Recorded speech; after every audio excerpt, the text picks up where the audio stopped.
All right, today we're jumping into what might be one of the most radical mathematical frameworks I have ever seen. Seriously, this isn't a theory that just wants to tweak our understanding of physics. It wants to burn the whole thing down and rewrite the rules from scratch. And it claims to do it with basically just a pen, a single equation, and a whole lot of rebellion against the establishment. It's an absolutely audacious claim, and it kicks off with a two-word declaration of war. And yet, this framework does not pull its punches. It opens with this. This isn't some polite academic disagreement. It's not a gentle critique in a peer-reviewed journal. No, this is a direct, in-your-face challenge to the biggest, most expensive physics experiment in the history of the world.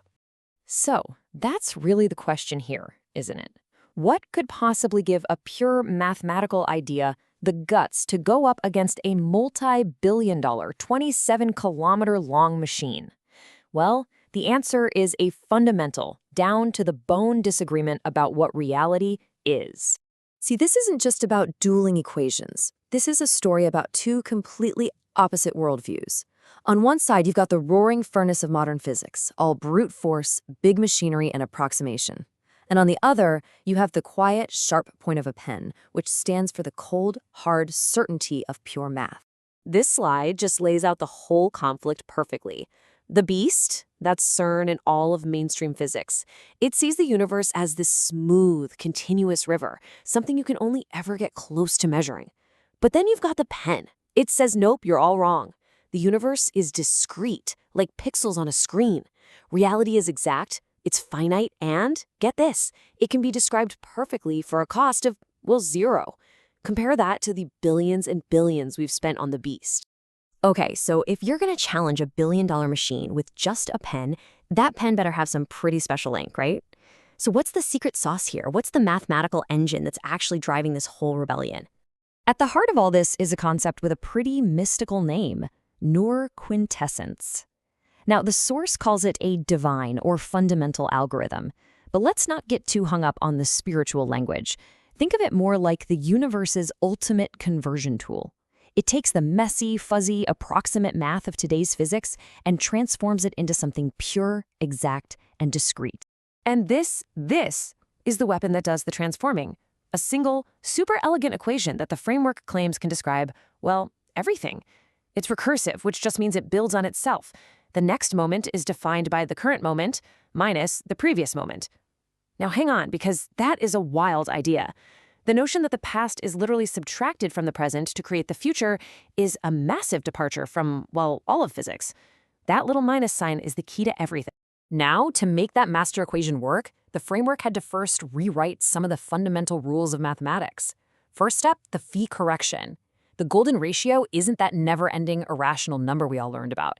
Instead, it becomes a precise, exact fraction that actually changes with each step of the Fibonacci sequence. Second, they just get rid of zero. The zero correction says existence starts at 1. Zero is a contamination. Imagine that.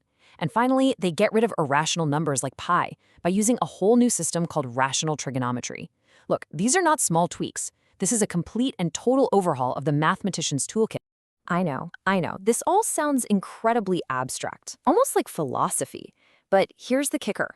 The authors of this framework claim they've found hard physical evidence for these rules, and that this evidence has been hiding in plain sight for almost 100 years. So how does the universe handle all its insane complexity with just a few finite rules? The answer, according to this, is something called modular compression. The best way to think about it is like a clock, right? No matter how many trillions of seconds passed, the second hand is only ever going to point to one of 60 numbers. This theory says nature does the exact same thing. So you can have a gigantic number, like 17.4 million, run it through this modulo 60 process, and poof, it just becomes 1. It's how you map infinite possibility onto a simple repeating cycle. And this slide right here, this is their most audacious claim of all. They're saying they didn't need a new experiment. The evidence was already there. They went back to these old particle physics photographs from 1937, from before World War II.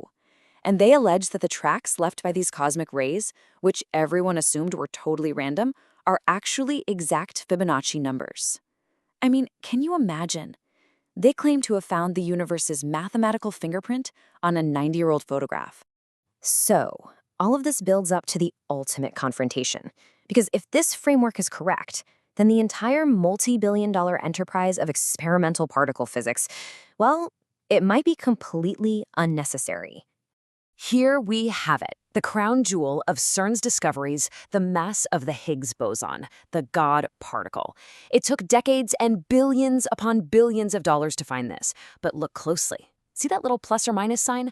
That's an admission. It's an approximation. It's the absolute best that the beast can do.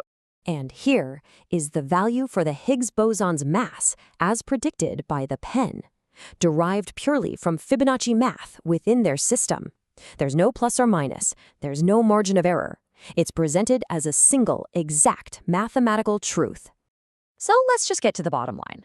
The framework's supporters claim that a simple piece of software, a single Docker container running their code, can compute the properties of the universe more accurately than the Large Hadron Collider. That's it. One equation, they say, makes 27 kilometers of the most complex machine humanity has ever built totally obsolete. So what does all this mean? If we just take these claims at face value for a minute, what kind of universe are we actually living in? Well, it's a reality that looks a whole lot more like a computer program than a physical place. If this model is right, then reality is a computer. Time doesn't flow, it ticks forward in discrete Fibonacci-indexed steps. And remember that minus sign in the big equation?